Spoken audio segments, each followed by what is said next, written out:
podcast Caos Planejado, seu programa sobre cidades. Eu sou Anthony Link e hoje converso com Beatriz Codas sobre drenagem urbana. Nascida em São Paulo, Beatriz é engenheira civil pela Mackenzie e mestre em hidráulica e saneamento pela Politécnica da USP, além de especialista em infraestrutura verde pelo Programa da ONU nos Estados Unidos. É professora de pós-graduação da Escola Politécnica da USP e sócia-diretora da GEASA Engenharia, empresa com 23 anos de atuação em projetos de infraestrutura e que há 2 anos fez uma fusão com a empresa japonesa Nippon Koei. Através da GEASA, Beatriz participou de grandes projetos interdisciplinares no Brasil e no exterior. Também estão presentes durante a gravação apoiadores do Caos Planejado, que têm a oportunidade de fazer perguntas durante a nossa conversa. Quer participar do nosso grupo de WhatsApp e ficar por dentro do que acontece no urbanismo brasileiro? Acesse caosplanejado.com/apoie. Este episódio é oferecido pelo Grupo OSPA. Acesse www.ospa.com.br e saiba mais sobre o grupo que atua no desenvolvimento urbano e imobiliário de ponta a ponta, unindo arquitetura, urbanismo, tecnologia e mercado financeiro.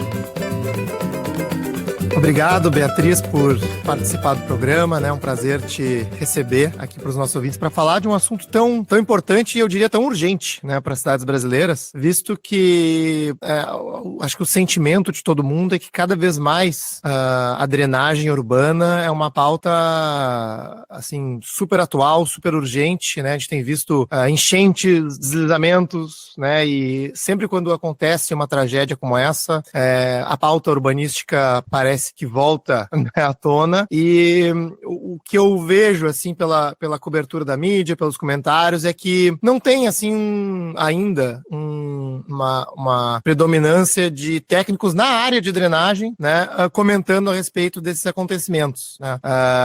Então, esse é o nosso primeiro episódio, né, depois de 82 episódios, é o nosso primeiro episódio sobre drenagem, então estou muito feliz de receber você aqui no programa. Então, para abrir a nossa conversa, né, eu acho que um dos pontos que talvez casa com os assuntos que a gente cobre aqui no Caos Planejado com alguma frequência, né, é a regulação edílica, né, dos lotes privados, né. Então, praticamente todos os planos diretórios brasileiros têm regramentos de taxa de ocupação, né, ou seja, o edifício tem que deixar, né, ao redor ou nos fundos do terreno ou algum lugar do terreno áreas livres que teoricamente né, poderiam servir como áreas permeáveis, né, ou seja, onde a água pode ser absorvida pelo solo, mitigando, né, enchentes, contribuindo para a drenagem urbana. Mas eu lembro que quando a gente conversou pelo telefone pela primeira vez, né, você veio com uma série de outras questões ao redor disso que eu não fazia a menor ideia, né? Então, eu acho que a minha primeira pergunta seria assim: o objetivo da drenagem é sempre a mitigação de enchentes, e quais, né, e como que a gente pode ler esses regramentos que exigem nessas áreas livres ao redor das edificações? Beatriz. Bom dia, Anthony. Primeiro, muito obrigada aí pelo convite, né? Como eu comentei, acompanho o trabalho de vocês, parabéns aí pelo excelente trabalho. E acho que você colocou umas coisas muito importantes, né, Anthony? Acho que por que a gente não ouve falar tanto, né? Então, acho que a questão, talvez, dessas grandes dúvidas é por isso mesmo, né?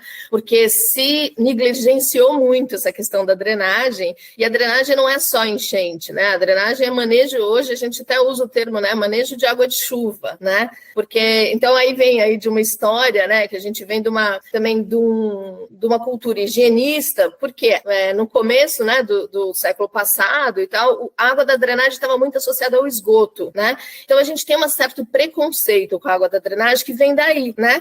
Então, sempre, tanto em algumas cidades ainda a gente tem um sistema único de água e esgoto, né? E aí, com todas as grandes doenças, acabou se fazendo coleta de água de chuva. Então, hoje a gente ainda tem a água de chuva é suja, né? Então, precisamos sumir com a água de chuva. Então, a gente vem de uma mudança muito grande de conceito. Então, por isso que é tão difícil, eu acho, hoje, ainda a gente começar. E aí, acho que a gente agora está numa boa vertente de todo mundo começar a entender essa drenagem e fazer essas perguntas. E eu acho que esse podcast é para isso. Espero conseguir ser didática, né?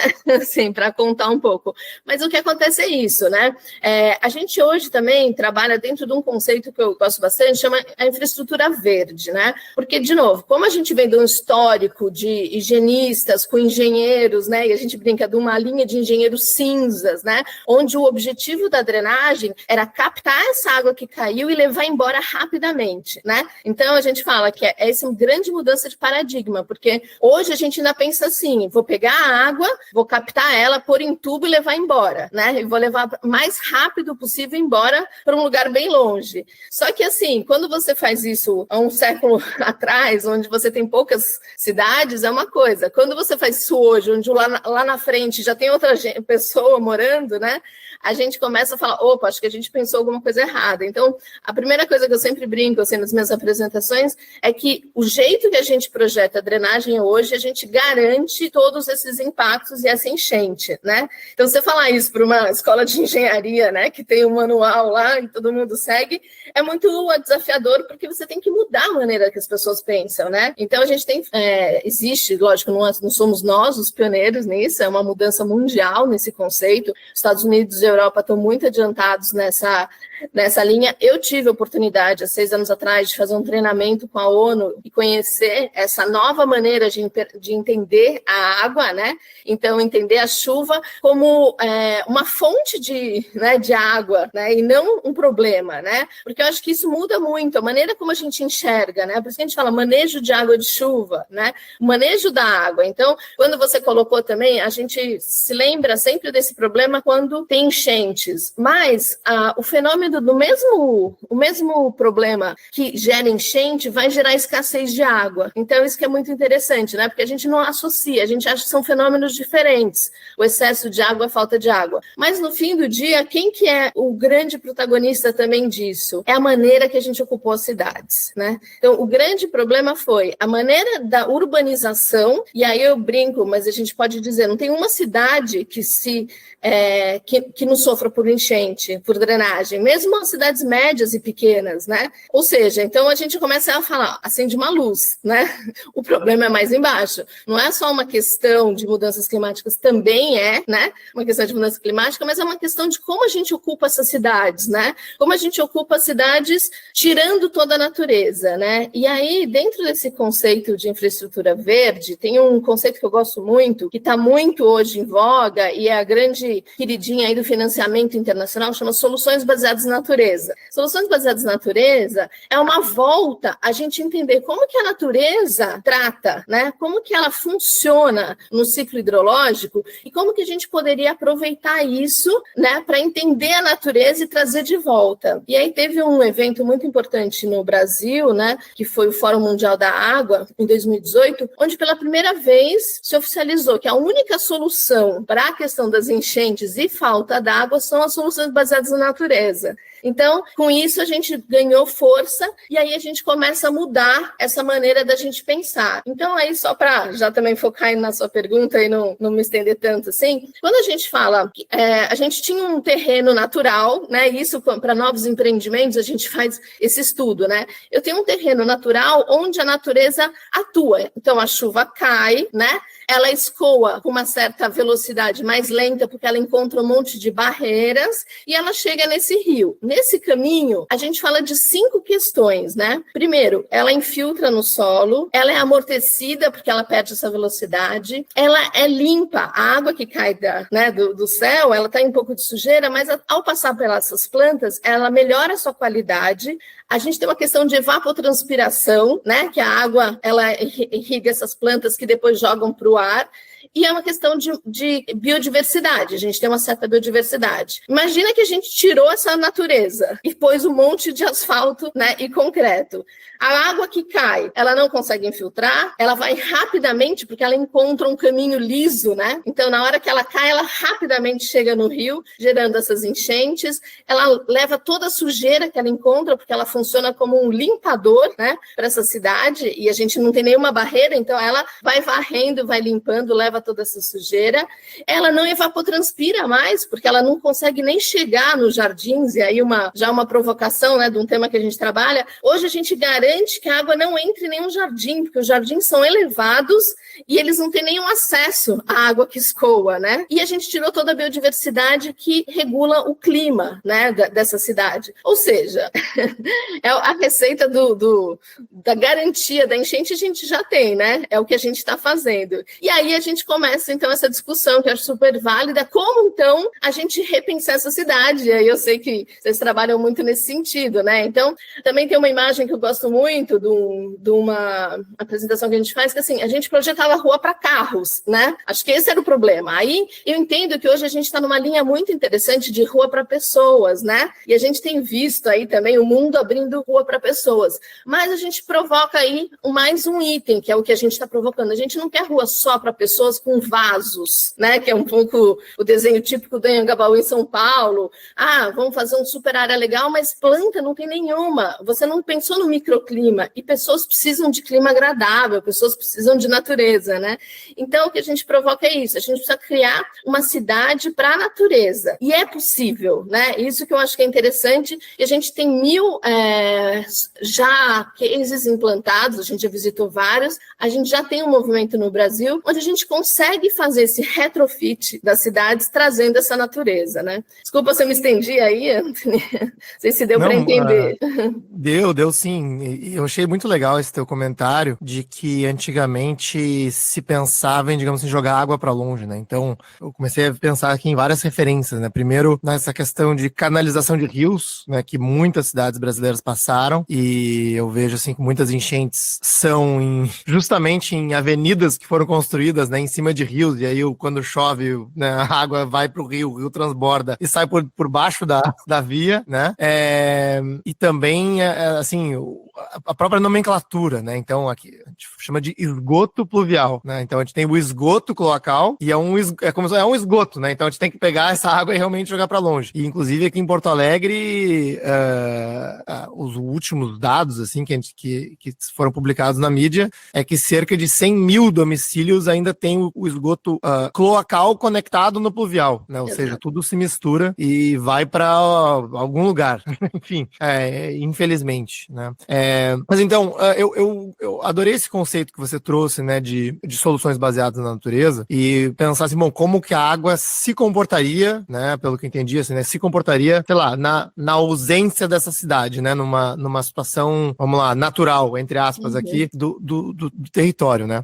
Mas, aí, fazendo uma reflexão, uma provocação, a cidade, enfim, sei lá, por mais que a gente pense em soluções baseadas na natureza, ela é extremamente impermeabilizada, né? E aí, pensando naquela primeira pergunta que eu te fiz, bom, a gente vai colocar áreas livres ao redor dos prédios, né, para poder capturar essa água, né? Mas no fim do dia, o que a gente vê na prática é que, sei lá, muitos desses prédios, né, é só sair na rua e olhar o que tem ao redor dos prédios, né?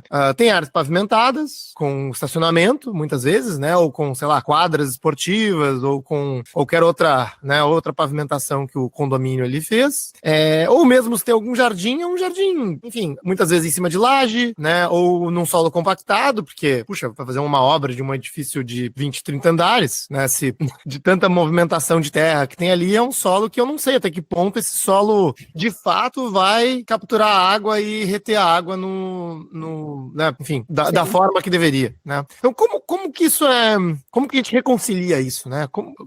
Porque eu, como arquiteto urbanista, né, que sigo esses regramentos, eu disse, puxa, ok, eu entendi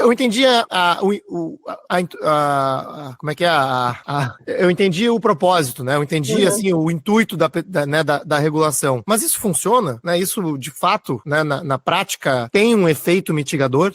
Acho que é perfeito isso, né? E, aliás, o que eu mais faço, essa semana mesmo, 3 prefeituras me mandaram aqui os planos perguntando o que você acha dessa minuta de lei, o que você acha disso, todo mundo discutindo, né?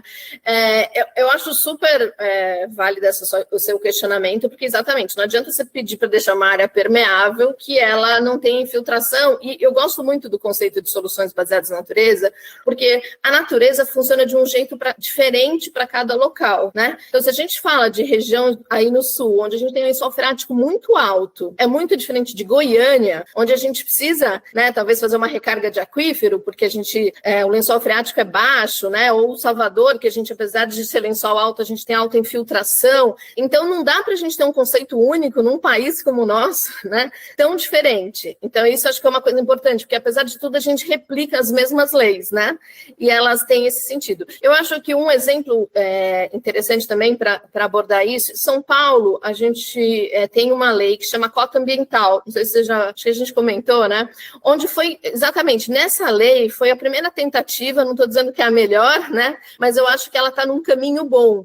Ela é um pouco complexa, é uma planilha, mas é exatamente isso. Você consegue lá equilibrar todos esses conceitos. Então, você não entra só com a drenagem, é drenagem versus vegetação. Porque, às vezes, é isso. Se você vai fazer subsolos e você permite estacionamentos, não adianta, você não vai conseguir infiltrar, muito pelo contrário, você vai, às vezes, ficar fazendo um rebaixamento de lençol, onde você vai ficar tirando essa água do subsolo. Então, o que adianta você ter uma área permeável em cima de laje, né? Então, eu acho que a gente tem que ter muito mais claro qual o objetivo desses usos de ocupação. Agora, assim, de qualquer maneira, quando a gente faz um planejamento, um retrofit de uma cidade, né, só para pensar, hoje a gente tem feito muito plano de infraestrutura verde para cidades, que é um layer em cima desse plano de ocupação, e cada dia mais a gente tem visto editais bem interessantes de planejamento urbano ambiental, né? Onde você pode detectar dentro de uma cidade qual é o local onde a gente pode propiciar mais infiltração, mais amortecimento, né? Como você falou, num centro de uma cidade, talvez o possível de requalificação urbana é a gente pôr mais árvores, é discutir uma calçada, né?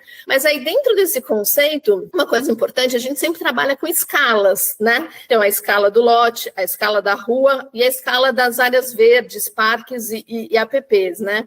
O que eu acho só importante colocar é que a escala do lote, ela representa 60%, 70% de uma cidade. Então, ela é muito representativa. E, às vezes, também, além da gente ter essa ideia higienista da drenagem, da água de chuva, a gente também tem um pouco dentro da cabeça que as soluções são sempre grandes e de concreto, né? E aí a gente vem, por exemplo, aquele conceito de cidade esponja, né, da China, que trouxe isso, e que várias cidades, que também a gente pode, em vez de fazer uma solução de um grande piscinão, uma grande obra de engenharia, um monte de soluções pequenas que também funcionam, né? Às vezes a gente menospreza um pouco essas pequenas soluções, né? Então, a gente defende muito, assim, que cada casa, também cada prédio, eu entendo que a responsabilidade não possa cair só sobre o prédio, mas também tem que cair sobre o prédio, né? Uma tendência mundial de legislação mais moderna é que cada lote cuide da sua drenagem. Então, naquele conceito do pré e pós, antes do lote, a gente tinha uma vazão. Na hora que eu impermeabilizo, eu aumentei. Então, esse aumento eu vou ter que resolver dentro do meu prédio, né? Então, isso é uma tendência cada dia maior dentro de planos, diretores e tal.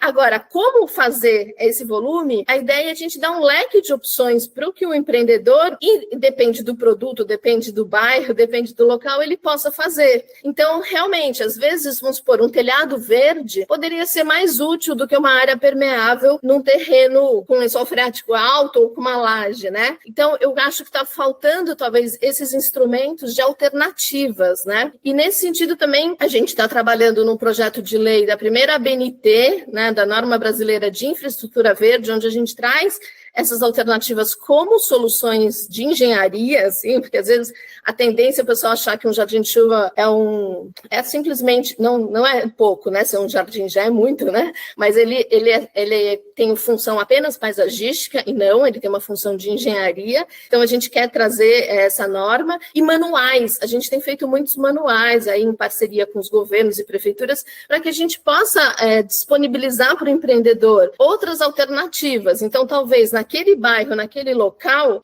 não adianta você deixar a área permeável. Você poderia trocar a sua área permeável por um telhado verde, por exemplo, que é uma técnica que no Brasil ainda tem muita resistência, a gente não sabe impermeabilizar laje, né? Assim, a gente tem vários desafios, mas você poderia dar um incentivo para que as pessoas fossem trabalhar em outras tecnologias que podem ser realmente mais eficazes, né? Eu achei muito legal esse conceito que você trouxe, Beatriz, e eu até abri aqui na página da Cota Ambiental de São Paulo para dar uma olhada, que realmente vai nessa linha. A gente vai colocar o link dessa cota ambiental junto aí ao episódio, que é isso que você falou, né? Dá uma série de alternativas, digamos assim, né? Área jardinável, cobertura verde, piso semipermeável, né? Para atender esses requisitos. E essa era uma das minhas dúvidas, uma das minhas grandes dúvidas, né? Porque a gente vê, eu diria assim que talvez 100%, né, dos planos diretores que eu vi, tem essa mesma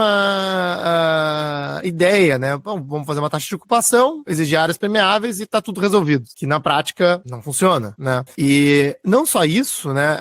Tem um custo, vou chamar aqui, urbano imobiliário para essas decisões, né? Porque se a gente tem uma área super demandada da cidade, daí a gente tá dizendo assim, puxa, deixa 50% ou 25% do seu terreno livre como área permeável, a gente tá basicamente dizendo assim, um quarto do solo urbano aqui não pode ser usado, né? Para uma área permeável que no fim do dia a gente não tem nem como medir, né? Se tá contribuindo ou não para drenagem. Então, criando essas alternativas, me parece que abre uma série de possibilidades, né? Que aumentam a eficiência do solo urbano, né? Acho que esse é o ponto, né? Puxa, de repente a gente não precisa ter essa área permeável tão alta, mas a gente vai dizer, não, realmente, como você falou, vamos exigir um telhado verde, uma bacia de retenção, né? Que vai ter mais eficácia no objetivo da drenagem a um custo imobiliário menor, né? Porque eu penso constantemente nessa questão de, puxa, vamos atingir o objetivo com menos recursos, né? E acho super bem colocado, porque também,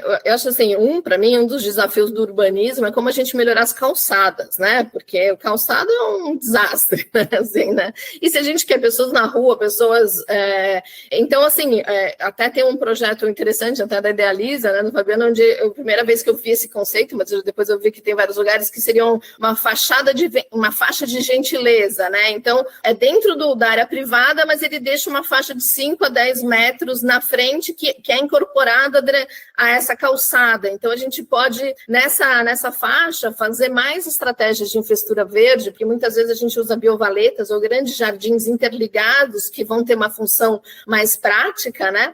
E eu achei bem interessante isso. Em um projeto deles, a gente usou essa faixa de gentileza. Então, será que não era melhor, né, que aumentasse essas calçadas, né? E a gente pudesse ter uma calçada com uma função de drenagem, com mais espaço para as árvores, que hoje elas não têm espaço, né? E uma rua bem arborizada, com jardins, tem um outro ganho, né, urbanístico, né? A gente faz projetos no Brasil inteiro. Ontem a gente estava entrando aqui no Google, numa cidade, é muito feia a nossas cidades, né? Assim, a gente não tem árvore.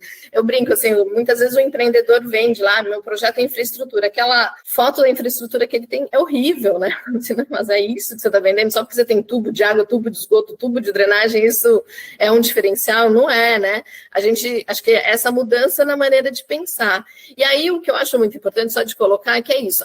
É muito importante infiltrar, mas a infiltração, ela realmente tem que ser mais efetiva e ela é muito desafiadora.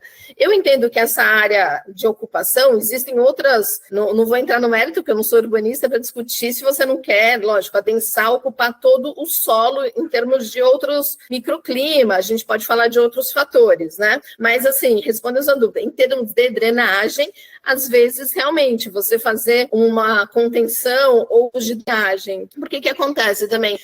A drenagem, ela é muito ingrata em termos de infraestrutura. Porque, imagina, um tubo de esgoto, você usa o ano inteiro, né? Porque se você vai ao banheiro todo dia, né? É o sistema água, você bebe todo dia. Então, a tubulação de água e esgoto, elas são usadas todo dia. Agora, a drenagem, você fica 6 meses brincando sem lembrar que tem uma chuva e querendo que ela chegue, né? E quando ela chega, chove um pouquinho e tal. Então, a drenagem, imagina, é todo todo um gasto, né, enorme, e aí também você tinha comentado isso, né? Será que isso, como a prefeitura, também é um desafio mesmo para o órgão público, como fazer um sistema que resolva a drenagem, né, num custo razoável, porque se você for pegar uma chuva, dessas chuvas que tem caído, e fazer um tubo para aguentar tudo isso, você teria que fazer um tubo de 10 metros, né? E qual o sentido de você fazer um tubo desse tamanho para um dia por semana? É mais fácil fechar a cidade um dia por semana, um dia por ano, né? Brincando assim, mas eu tive agora numa prefeitura até de Joinville, onde eles discutiam isso, falando, durante um mês vai alagar uma pista. Eu prefiro que alague a pista de carro um mês, e o resto do ano eu vou ter as 4 pistas, do que tirar uma pista, né, para você, para o rio alagar. São discussões que eu acho que a gente tem que começar a ter, né, de entender que essa drenagem, ela não é frequente, ela não é todo dia, e a gente sempre fala muito também em análise de risco, né, então por isso, a gente trabalhar com parques alagados, áreas alagadas, e quando se fala isso, às vezes, para o paisagista, ele assusta, não, meu parque não pode alagar. Bom, mas você prefere que o parque alague ou a sua casa, né, você prefere que o parque alague ou que morra gente, mas, e não é sempre, não é que o parque vai ficar todo dia alagado, né, é que é isso, né, uma vez por ano, 2 vezes por ano, vai ter realmente esses momentos. Então, esse é um outro conceito interessante, que a gente fala de cidades resilientes, né, a gente tem que estar preparado para isso, e no dia do caos, que chove uma chuva de 200, 500 anos, que a gente tem previsão, aí tudo bem, a gente usa as ruas como amortecimento, contanto que a gente respeite as vidas e que as pessoas estejam, né, seguras e que não... ok, a gente pode entender. E isso é um conceito difícil, que muitas vezes a gente fala, todo mundo assusta, mas por que a gente fala que, vamos por uma biovaleta? O que é uma biovaleta? Nada mais é do que uma canaleta vegetada onde a água escoa. Ela é muito mais resiliente do que um tubo. E olha quantas ruas a gente tem com aquela, sabe aquela ilha central, que podia estar trabalhando como escoamento e ela teria muito mais resiliência para umas chuvas, porque ela tem uma seção mais larga, onde ela consegue variar. Um tubo, ele tem um limite, né? Além de que, eu não entendo, assim, né? A gente discute com muitas secretarias de obra, engenheiros, eles acham um tubo mais seguro. Mas, gente, uma boca de lobo que entupiu, aquele tubo perdeu toda a função dele, né? Enquanto que esses jardins de chuvas, biovaletas, bacias vegetadas, por exemplo, essas bacias vegetadas, hoje também é uma tendência de lei, que cada final de drenagem você tem um local para amortecer antes de chegar no rio, né? Que você pode usar como praças, né? Como parques. Então, né, Curitiba, a gente teve recentemente lá também o Parque Barigui, né, que tem essa função de macrodrenagem, todos eles, né, o próprio Central Park em Nova York. Então, acho que esses conceitos que a gente tinha que trazer mais para o urbanismo, né, de trazer e entender que a natureza, junto com essa água de chuva, elas são boas parceiras, né, porque ela alaga essa área, ela infiltra, ela auto-irriga, né, eu brinco, um projeto de infraestrutura verde é muito tecnológico, ele auto-irriga todas as plantas com a própria natureza, né, e hoje em dia a gente muitas vezes tem que fazer todo um sistema de reuso, reaproveitamento para irrigar aquelas plantas que deveriam estar adaptadas àquele local, né? Então, acho que é muita mudança de conceito também, né, Antônia? Por isso que eu acho que acaba ficando muita informação e a gente tem muitos profissionais hoje, graças a Deus, né? Nossos projetos precisam de muitas disciplinas, né? Não são coisas mais específicas só do engenheiro. Então, você imagina, o engenheiro tendo que ouvir um biólogo, um arquiteto para discutir um sistema de drenagem, né? Então, é uma mudança, né? A gente adora essa multidisciplinaridade aqui e queria fazer assim puxar uma outra provocação, né? Porque você falou aí desse exemplo da Idealiza, né? Que é uma incorporadora que faz bairros novos, que tem, digamos assim, a oportunidade de pensar a cidade do zero, né? Tanto a infraestrutura pública como alguns regramentos para edificações, né? Você falou assim, bom, no conceito de o terreno ser responsável pela sua drenagem, né? Eu diria assim, eu interpreto até isso assim como, puxa, não vamos gerar uma externalidade além do que a natureza já permitiu para o nosso terreno, né? Mas a gente sabe que na cidade já construída, né, esses conceitos são muito difíceis de implementar, né? Enfim, a cidade já, né, pega assim, centro expandido de São Paulo, né, região central de Porto Alegre, são áreas que, puxa, os prédios já foram construídos de uma determinada maneira e para exigir algum tipo de solução diferente de permeabilidade para todos eles, né, é um desafio hercúleo, né? E aí, dentro desse mesmo universo, né, você falou assim, bom, né, tem casos que a própria rua, digamos assim, vai ser parte do sistema de drenagem. Eu lembrei do caso de Veneza, né? Porque, poxa, Veneza também é uma cidade que está consolidada, ninguém vai sair mudando a forma que os prédios são, são, né, o que as ruas são, e eles têm enchente todos os anos, né, tem a mesma situação, a água entra na cidade, né, estão acostumados com isso, né, as lojas, os restaurantes estão acostumados com isso, as pessoas, e a água tá ali e uma hora ela vai embora, mas, enfim, eles convivem com aquela água por alguns dias, né. Eu tive a experiência de visitar a cidade num desses momentos e achei, assim, uma quebra de paradigma, assim, para quem, né, vê a água sempre como algo perigoso, né, ou algo que, né, nunca pode ter nenhum tipo de contato com as pessoas. Então, feito toda essa contextualização, né, a pergunta é um pouco isso. Bom, esses conceitos são legais, né, mas como assim, política pública, né, para cidades que já existem, o que a gente pode pensar, né, assim, é um caminho de mudar a forma como as vias são projetadas, como você falou, de interferir nas vias? Existe alguma possibilidade de adequar as construções, as edificações antigas? E aí a gente pode entrar em toda uma discussão, né, até de viabilidade financeira, social disso, né, porque tem prédios que não têm condições de investir um grande valor para criar uma infraestrutura verde pós-fato, né, hoje, ou retroativamente, né? Então, como que a gente pode pensar nisso?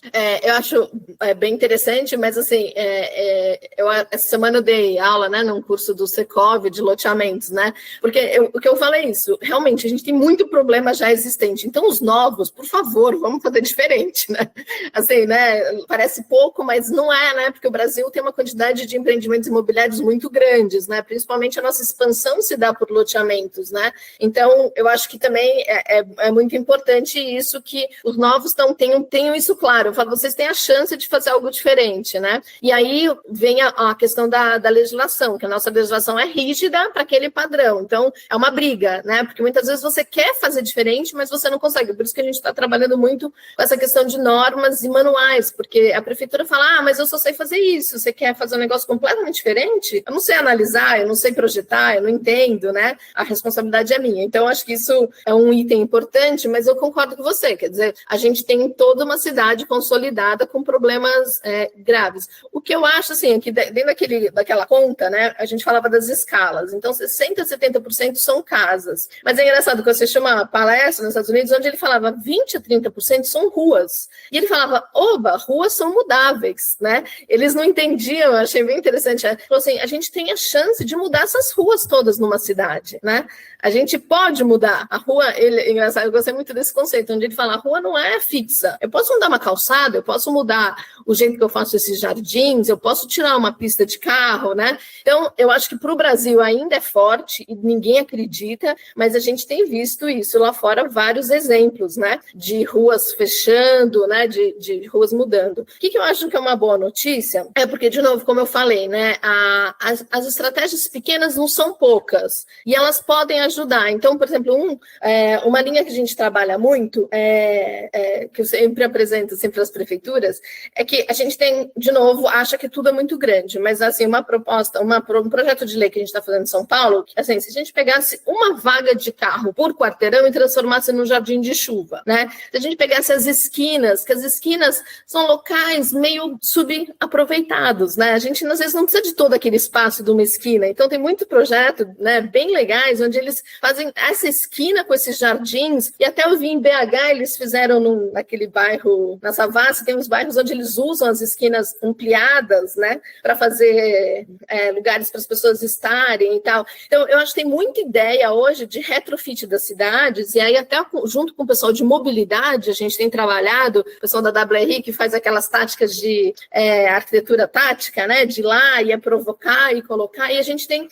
colocado, por exemplo, em Campinas, eles fizeram onde eles já desenharam vários jardins e já deixaram lá fechado, e os carros estão se adaptando, né, a ter menos espaço, e aí eu acho que tem essa mudança, né, e não é pouco, né, isso que eu ia falar, por exemplo, se você conseguisse que as esquinas tivessem essa retenção, que os jardins, se a gente só retrofitasse todos os jardins que existem numa cidade, a gente já teria uns 20% a 30% de ganho de amortecimento, porque assim, o que eu acho que é muito importante a gente entender, assim, existe uma questão de drenagem, a gente também pode falar em escalas, né, Então tem vários problemas de drenagem que são alagamentos, empoçamento, que é um problema de escoamento de drenagem. Esse a gente resolve rapidamente com jardins. A gente fez na Vila Nova Conceição, que é um bairro de alto padrão em São Paulo, que não tem drenagem, é um bairro muito plano. Então os jardins, eles conseguiram resolver empoçamentos e ajudar na drenagem. Outra questão é a inundação. Inundação é um conceito, até acho que é do Manual do Tucci, né, aí de Porto Alegre, que ele fala que é exatamente essa água que foi gerada, esse aumento de água que foi gerada pela impermeabilização. Mesmo que a gente não consiga que todos os lotes façam, a gente conseguiria segurar isso se a gente fizesse a quantidade de jardins, e aí a gente desenvolveu uma metodologia que calcula quanto que eu precisaria para resolver isso num bairro. E quando a gente faz esse cálculo, a gente vê que dá, que cabe, né, que é possível, através de uma esquina aqui. Então a gente tem feito muito isso em alguns locais. Vamos fazer uma esquina aqui, essa praça, a gente inverte essa praça, usa essa praça. Então, assim, a gente tem muitas possibilidades. O grande problema é quando a gente tem questão de enchente, que enchente é quando esses rios transbordam, né? É quando a gente, como você falou, né? Quando a gente canalizou um rio e o rio tá saindo. Aí são problemas graves, e aí são problemas, aí sim eu acho que a gente tinha, aí são políticas públicas, e que infelizmente a gente ainda tem pouco projeto de drenagem e pouco dinheiro para drenagem, porque a drenagem tem, como a gente falou, tem vários desafios. Primeiro que a gente não usa o ano inteiro, e depois a gente não tem taxa, né? Quem que paga a drenagem de uma cidade, né? A gente não tem tem várias discussões de regulamentação, né, de colocar dentro de água e esgoto a drenagem, né? Tem gente colocando dentro, mas assim, se você não tem um dinheiro com um carimbo de drenagem, são obras caras. Então, por exemplo, a gente tem visto em várias cidades, a gente está fazendo um projeto numa cidade onde o rio está se descanalizando, e isso é uma tendência forte, que os rios vão começar a abrir mesmo, né? A gente sabe que a natureza toma conta, né? Então, você imagina o custo que você tem que tirar uma avenida agora porque o rio abriu e você vai ter que recuperar aquilo, né? Então, assim, isso para te mostrar o outro ponto, né? Que a gente pode chegar nesse nível. Então, eu acho que tem que cobrar, sim, o órgão público cada dia mais, porque eles não investem em drenagem. Muitas vezes você chega na cidade, eles não têm cadastro, ninguém lembra da última obra de drenagem que foi feita na cidade, né? Então, a gente chega, assim, num nível de descaso com a drenagem muito grande pelo poder público. Ao mesmo tempo, a gente consegue ir trabalhando com a prefeitura, né, em estratégias para ir melhorando essas enchentes de 20% a 30%, né, e por outro lado a gente vai aí nos lotes novos e nas novas regulamentações para tentar arrumar. Eu acho que são três vertentes que a gente tem que caminhar junto, né, lógico, como a gente brinca, problemas graves, não tem uma solução fácil nem única, né, e eu acho que essa questão da gente conseguir melhorar os textos das leis, né, e o plano diretor está muito alinhado, né, a todas as outras estratégias, também é uma coisa importante, que hoje a gente não,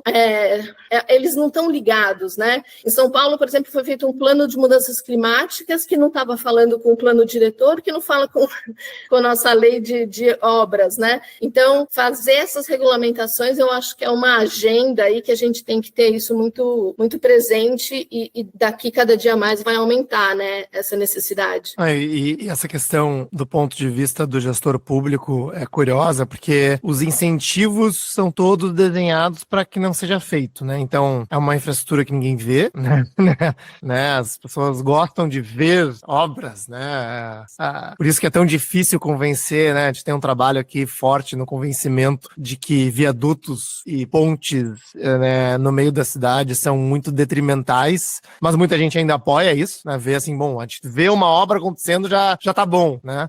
E as infraestruturas de drenagem muitas vezes são invisíveis, né?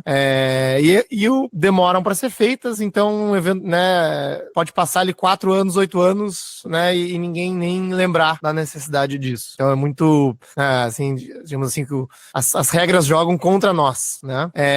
Mas eu tava aqui também olhando, né, a gente tenta pegar referências do mundo inteiro, né, como que outras cidades lidam com esses problemas, né? E a gente vê assim, bom, Tóquio é uma cidade super bem gerida, gerida, né, e que tem problemas sérios de enchentes, de alagamentos, até não só pelo tamanho da cidade, mas também porque estão sujeitos aí a tufões, a maremotos, enfim, a desastres de grande escala. E o que eu achei interessante é que eles têm ali uma espécie de plano de mitigação de enchentes que no Japão, né, que mistura diferentes conceitos, né? Eles falam bastante nesses conceitos que você falou, né, de usar infraestrutura verde, né, redesenhar canteiros, criar pequenos jardins de amortecimento de água ou áreas ao redor dos rios que vão ter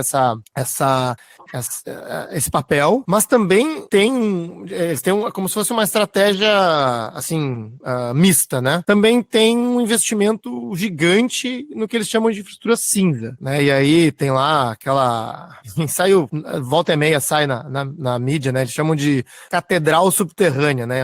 Uma obra gigantesca, né? Como se fosse uma cisterna gigante, onde canaliza a água, né? Para mitigar grandes enchentes. O Japão é reconhecidamente bom em construir infraestrutura em larga escala, né? E talvez também uma cidade limpa, né? Talvez não tenha esse problema de interrupções, de bloqueios em bocas de lobo, coisas assim que a gente tem aqui no Brasil. Mas é um caminho que eles também seguem, né? Assim, é claro, né? Eu acho que tem esse caminho que a gente é pouco explorado no Brasil de estratégias verdes, mas a impressão que eu tenho é que nem a cinza a gente faz também. Então, assim, como é que tu vê isso, né? A gente tem progredido nesse tipo de infraestrutura, né? Assim, eu vejo uma ou outra obra acontecendo, né, nas cidades, mas parece muito pouco, né? Assim, tanto na verde quanto na cinza, né? Como que a gente pode olhar isso, né? Porque, assim, eu acho legal falar desses conceitos novos, né, de infraestrutura verde, mas também, eu não sei, eu também não quero passar a impressão pro ouvinte que, puxa, qualquer obra de infraestrutura cinza também é negativa, sabe? Então, como que a gente equilibra essa avaliação? Não, você está super correto. Bom, a minha empresa, a gente fez uma parceria com uma empresa japonesa, né? A gente faz parte do grupo Nippon Koei, né, que é a maior consultoria do Japão, e ano passado a gente teve o prazer de ir lá em Tóquio visitar, né? E é isso, né, Antônio? É outro mundo, né? Assim, realmente é um show, né, de tudo. A gente foi lá, ficamos, né, uma semana e meia visitando obras de infraestrutura e a Nippon contando como que eles fazem os projetos, né? Bom, só de chegar na cidade, eu brinco que dá uma esperança na humanidade, né? Que se alguém chegou nesse ponto, a gente ainda chega, né? A gente vai conseguir, né? Só que lógico que é uma outra cultura, é uma outra maneira de pensar. E além esse projeto bem legal de Tóquio, também só queria contar que tem um outro que a gente visitou que chama Yokohama, que até no estádio onde o Brasil jogou, né, na Copa do Mundo, que embaixo do estádio é um baita piscinão. E a gente foi visitar, é enorme, acho que é mais de 1 bilhão de metros cúbicos, que é um parque embaixo desse estádio, que tem uma baita, assim, a área é muito grande e tem várias quadras, então eles têm vários usos, mas ele tem lá, você vê as comportas e ele enche. E quando a gente foi lá, eles falaram, não, mês passado encheu, não é que é uma coisa, né? E realmente, então eles estão muito preparados e, lógico, né? O diferencial deles é que eles conseguem, assim, planejar, mas é muito legal, porque a gente vê que funciona. Mas eu concordo muito com você, Anthony, assim, a gente tem poucas obras, como eu falei, tem cidades onde eles não lembram a última vez que se investiu num tubo de drenagem, eu concordo. Quer dizer, a gente está falando de infraestrutura verde, mas, por outro lado, eu gosto muito do caso da Filadélfia, e a Filadélfia teve esse desafio, acho que foi faz 15 anos, eles tinham esse desafio de um problema sério de drenagem, eles fizeram um plano cinza e um plano verde. E o plano verde custava 1/3 do plano cinza. Então, o que eu acho que a gente tem que deixar é que, como eu falei, a gente tem 3 tipos de, né, alagamentos, enchentes e inundações. As enchentes não tem como não resolver como infraestrutura cinza, porque é isso, ou você tira a cidade, né? Então, você tem que ter, você vai ter que ter túnel, você vai ter que ter elevatório de drenagem, né? A própria Pelotas, a cidade de Pelotas é um dique onde tem essas elevatórias, a gente tem que ter sim. E a semana também, né, estava num evento internacional onde a Prefeitura de São Paulo estava apresentando o nosso plano aqui de bacias, e eles falam, não dá para resolver só com jardins, né? A gente gostaria, mas para você fazer isso, você teria que ter, no começo do século, aceitado que os rios tinham várzea, né? Como a gente não aceitou, agora a gente não funciona. Mas nesse plano também, bem inovador da cidade de São Paulo, o nosso plano de drenagem é por bacia, e cada um desses planos tem um cenário com infraestrutura verde. Então, eu acho que é isso, é que não dá mais para fazer só a infraestrutura verde, né? Mas não dá para falar que não vai ter a cinza. Então, a gente brinca que a gente está no mundo do juntos, né? A gente não quer segregar ninguém, nem a infraestrutura cinza, né? Então, a ideia é fazer complementar. E outra cidade que eu tive há pouco tempo, que a gente está participando de projetos bem inovadores, é Joinville, acho que é uma cidade hoje que está investindo muito em infraestrutura, e que eles estão com projetos bem interessantes com a infraestrutura cinza, resolvendo essa questão, né, de fazendo canais duplos, né, com elevatórias para no pico de cheia, fecha, porque o que acontece também? A drenagem, a tubulação de drenagem, ela chega no rio. Se essa tubulação não chegar acima de uma cota de inundação, quando esse rio sobe, esse tubo de drenagem, ele serve para levar enchente para o meio da cidade, né? Então a gente brinca, né? Às vezes a tubulação, até teve um caso de um cliente, um empreendedor, que falou, Bia, alagou a favela aqui do lado, a gente pôs tubo e piorou, porque o tubo, ele pode ter esse lado duplo, porque você imagina, né? Antes só subia ali o rio, agora ele já entra pelo tubo e a enchente chega na casa do cara que não chegava antes, né? Isso que eu falo, a lógica não é só ser cinza ou verde, eu acho que é a lógica do projeto que a gente tem que repensar. Então, por exemplo, uma solução que se coloca hoje é fazer fechamentos nesses tubos, onde quando o rio sobe, você fecha o tubo, pelo menos ele não leva a inundação de volta. Então, até no centro lá de Joinville, a gente visitou, tem essas tubulações e chamou atenção. Aliás, aquele case da Coreia também, que é super famoso, né, que tem aquela requalificação do rio principal, né, de Seul, ele é muito legal. Outro dia um cliente esteve lá, mandou umas fotos, as chegadas das drenagens são fechadas, quando o rio sobe não volta nada, mas ele é super bonito, né, uma parede meio assim, até de meio de mármore, e as saídas dos tubos são todas bonitas. Então, assim, é possível fazer também uma infraestrutura bonita, né, porque a gente, muitas vezes no Brasil, a infraestrutura de drenagem é feia, mas aí, isso que eu acho, assim, a gente tem que investir sim em infraestrutura de drenagem como um todo, né, desde tubulações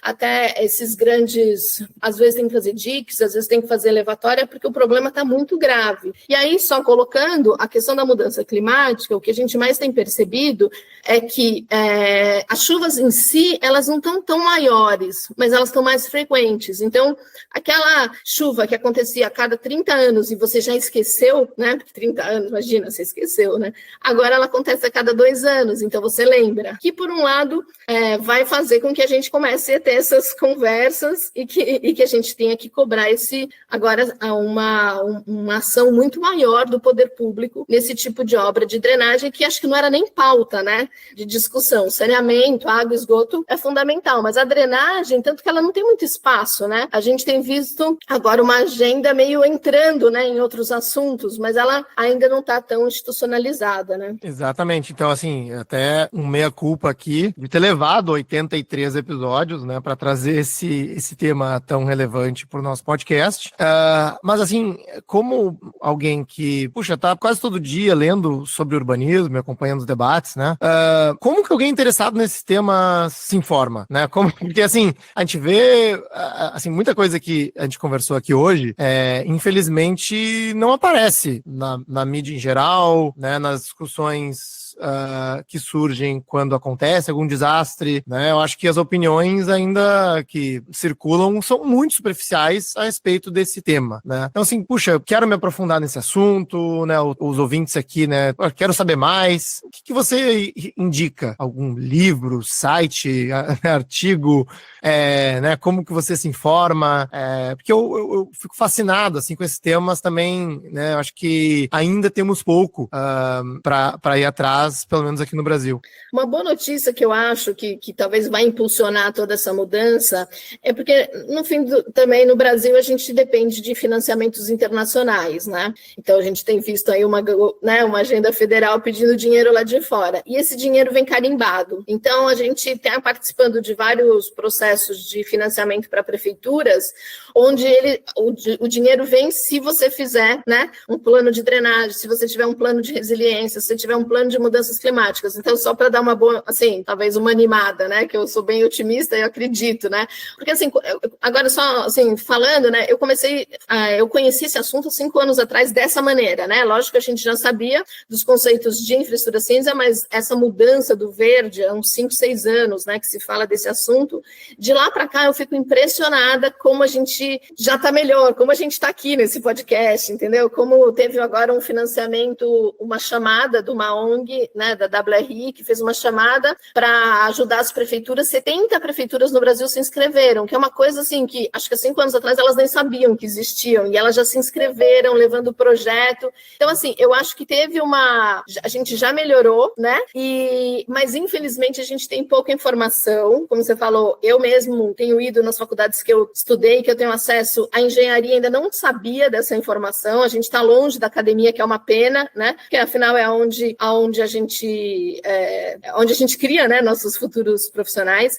A gente tem um livro de referência no Brasil, chama Drenagem, depois eu posso até passar para você o nome, que é um livro do pessoal do Rio de Janeiro, que a gente trabalha também, tem gente da nossa equipe da Universidade Federal, que acho que é talvez o livro mais de referência. O próprio Tucci, o problema é que a linguagem é muito de engenharia ainda, né, para esses projetos, né, ele não está adaptado. E o que a gente tem feito, por exemplo, a gente conseguiu agora lançar a primeira cartilha de Salvador para fazer um jardim de chuva, que é uma coisa tão simples, mas as prefeituras não sabem nem por onde começar, não sabem o que é um jardim de chuva, né, que é um jardim com plantas preparadas para infiltrar mais, que tem uma base, subbase, que a água entre, né. Então a gente começou a fazer uma cartilha e a gente está fazendo um trabalho aí agora com o Secov, muito apoiado, muito também na construção civil, porque, né, a gente sabe que são interessados nesse tema de alguma maneira também, e movem muito dinheiro e apoio, né, nesse tipo de coisa.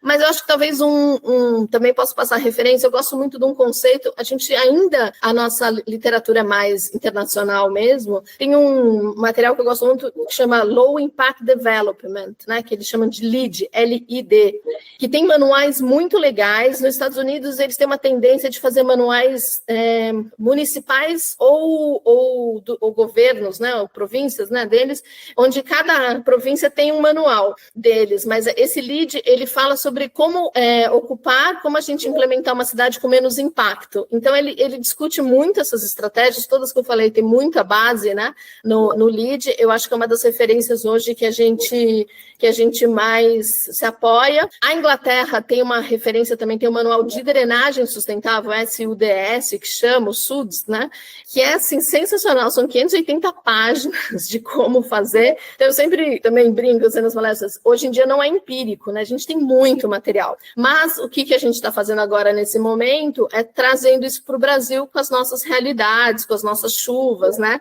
fazendo sempre a gente tem que fazer essa adaptação, né, ao Brasil. Mas eu posso depois te passar também algumas indicações e alguns grupos que têm discutido isso mais intensamente. Bem legal, bem legal. Você falando também, eu lembrei que o Arquifuturo, que é um parceiro nosso, né, que está ligado ali ao Laboratório de Cidades do INSPER, também, né, fez um evento, teve um curso algum tempo atrás sobre gestão das águas no contexto das mudanças climáticas. Então, assim, tem algumas iniciativas que me parecem pontuais, mas eu acho legal a gente pegar as referências que você tem, né, e passar aí para quem está ouvindo, né, poder ir atrás, né, se aprofundar, se qualificar, porque, assim, é isso que você falou, né, a gente está num momento, né, eu diria assim, acho que não só da drenagem, como da política urbana, da política em geral, de começar a quantificar os nossos objetivos, nossos resultados, né, e até então as legislações, as políticas sempre foram muito empíricas, né? A gente vai fazer assim porque parece que faz sentido, né, mas, você tá falando, se a gente colocar jardim de chuva aqui e aqui, nesses cantinhos de vaga de carro, já vai melhorar, sei lá, em 20% o resultado para esse tipo de alagamento ou enchente, né? Então, assim, puxa, deve ter uma conta, né? Tem uma conta, né? Que também deve variar de cidade em cidade, né? Para tipo de solo, tipo de chuva, enfim. Mas imagino que seja possível, né? Quantificar isso. E eu acho muito legal que a gente está seguindo nesse caminho. A gente fez uma adaptação de uma metodologia, né? E a gente até semana que vem vai ter um evento em Berlim. Berlim é também uma cidade verde muito referência. Aqui a bibliografia geografia em alemão não é tão fácil da gente ler, né? Então é que nem a do Japão, né? A gente tem uma certa dificuldade ainda de leitura, mas a gente vai apresentar, nossa metodologia foi aceita no Congresso, a gente vai apresentar no fim do mês, nesse Congresso de Infraestrutura Verde, um congresso mundial, onde a gente vai mostrar alguns cases no Brasil. Então, por isso que eu falo, acho que a gente já está ganhando alguma relevância, né, nessa discussão, e de novo, é muito interessante que daí o dinheiro já vem também mais direcionado, a gente já sabe que o Brasil é o queridinho aí, né, para questões ambientais, mas quem sabe a gente ganha um espaço também, e é possível fazer esse cálculo, você colocou um item muito importante mesmo, se a gente não criar indicadores, não mensurar, e não falar o quanto isso funciona, fica muito na ideia, que legal, né, não, a gente tem que fazer, e tem que calcular, e tem que pôr metas, né, e eu acho que talvez essa agenda climática que tem exigido aí esses indicadores, né, talvez seja um começo, né, então em São Paulo a gente conseguiu alinhar o plano diretor agora com o plano de mudanças climáticas para conseguir criar essas metas, né, de que nesse sentido a gente possa caminhar. Muito legal, Beatriz. A gente está já esgotando o nosso tempo, apesar de eu adorar esse assunto. Então eu queria te perguntar, né, assim, antes de a gente terminar, se tem algum ponto sobre drenagem que você gostaria de falar e a gente acabou não cobrindo na conversa. E, né, pegando o gancho desse seu último comentário, se tem algum exemplo, um ou mais exemplos específicos no Brasil que você acha que vale a pena comentar a respeito e que a gente possa ir atrás depois também. Eu acho que a mensagem é essa, assim, né? Quer dizer, por um lado eu acho que é animador porque tem um caminho e tem um caminho bonito, né? Porque a infraestrutura verde acaba trazendo um ganho, né, de paisagismo e visual muito legal, então as cidades verdes são muito mais legais que as outras, né? Então acho que a gente tem uma solução, tem um caminho, acho que é um desafio de mudanças culturais, então, né, não é uma coisa que vai ser de um dia para o outro, mas entendo que a gente está num caminho bom, né? As prefeituras, com todas as dificuldades que elas têm, elas estão caminhando, mas a gente sabe que o empreendedor privado que muitas vezes motiva e que no Brasil é a nossa grande força. Então, é muito interessante, porque toda vez que você chega para um cliente privado, todos gostam, né? Todos entendem isso, né? É uma coisa que faz sentido, né? Então, eu acho que também é um caminho legal. A gente tem algumas iniciativas. São Paulo, a gente fala muito de São Paulo, mas São Paulo aproveitou a pandemia, na época da pandemia, a subprefeitura da Sé, em São Paulo, ela tinha uma meta de fazer gentilezas urbanas e ela usou o Jardim de Chuva. Na época foi a época que Nova York já estava com muito sucesso nesse plano. Nova York tem hoje mais de 20 mil jardins de chuva, agora não sei o nome, mas eles deram um incentivo fiscal, né? Então, e aí a Prefeitura de São Paulo resolveu, né, através de um paisagista que estava trabalhando lá, a gente fez os primeiros desenhos e eles aproveitaram, a pandemia ajudou muito, porque imagina a cidade de São Paulo sem carro, e eles podendo fazer obra, foi a festa, né, assim, nesse sentido. A 23 de maio hoje, eu acho que é uma avenida aqui, né, dentro do contexto de São Paulo, muito bonita, a gente está com soluções legais, tem jardins de chuva lá que eles falam que não precisa de manutenção, que eles já estão com um tempo de jardim de chuva funcionando, então São Paulo sempre dá para visitar muitos jardins de chuva, acho que todos os bairros a gente tem algum, tem uma placa, a gente tem um muito bonito em BH, e BH foi muito legal, porque foi um piloto e agora eles estão fazendo, acho que 60 jardins na mesma bacia com essa função de mostrar que 60 jardins vão ter uma eficiência, então a gente já vai ganhando. Agora, uma obra também que eu acho que vale a pena mencionar é em Niterói, que é o primeiro grande projeto, acho que numa escala de município muito grande, que é o Parque Piratininga, que é um projeto que começou como um parque ecológico e depois ele também ganhou muita força para disponibilizar a lagoa. Então, os rios contaminados passam por esses jardins de tratamento, que a gente também participou do consórcio, trazendo, é uma empresa francesa, né, que trouxe, que ganhou a licitação, e a gente ajudou a trazer para os nossos cálculos brasileiros. E a gente fez uma visita no fim do ano com a WRI, Fundação Boticário, né, e você já vê esses jardins e você vê a água saindo limpinha do jardim. São jardins enormes, assim. Então, que é uma obra que eu acho que vai ganhar bastante relevância pelo local que ela está e pelo tamanho, né, pelo porte, além do parque ser um parque ecológico muito legal, onde a gente não usou um tubo, né, não usou nada de tubo, tudo biovaleta, porque também é um parque em volta de uma lagoa, não precisava, né, não tinha sentido pôr os tubos. Então, ele tem um conceito muito legal. Acho que esse, talvez em escala de município, é o primeiro que já está sendo implantado, além de 1000 outros que estão em fase de licenciamento, né, e aprovação. Bem legal. legal, Beatriz. Eu não conhecia esse parque Piratininga, já tô googlando aqui e vou colocar o link aí pro pessoal que tá ouvindo. Olha, adorei a conversa, agradeço de novo, né, a tua disponibilidade para trazer o teu conhecimento sobre essa área. Adorei esse exemplo de Niterói, não conhecia, né, esse parque Piratininga. Eu espero que a gente consiga trazer esse assunto com maior frequência, com maior profundidade aqui no Caos Planejado. E te agradecer de novo, né, adorei a conversa. Obrigado. Imagina, obrigada eu, né, parabéns aí pelo trabalho e exatamente, estamos à disposição de mais pautas, como eu falei, a Raquel que trabalha com a gente foi idealizadora desse parque de Niterói, se quiserem também gravar com ela, outros assuntos que vocês queiram, podem mandar aí que a gente está à disposição. A gente não tem uma assessoria tão boa aí como vocês, né, de marketing, a gente tenta, do jeito que engenheiro faz, né, também está ajudando a contribuir mais aí com as informações e projetos, né, contando mais aí. Então, em breve a gente deve fazer mais publicações também para poder explicar melhor, né. Maravilha, maravilha. Valeu. Obrigado, Beatriz. Um abraço. Tchau, gente. Nesse episódio, conversamos com Beatriz Codas. Se você gostou desse episódio e quer ficar por dentro do que acontece no urbanismo brasileiro, apoie nosso projeto e participe do nosso grupo de WhatsApp. Acesse caosplanejado.com/apoie. A nossa edição de som é feita pelo Cristiano Botafogo. Obrigado por ouvir o podcast Caos Planejado e espero vocês no próximo episódio. Este episódio é oferecido pelo Grupo OSPA. Acesse www.ospa.com.br e saiba mais sobre o grupo que atua no desenvolvimento urbano e imobiliário de ponta a ponta, unindo arquitetura, urbanismo, tecnologia e mercado financeiro.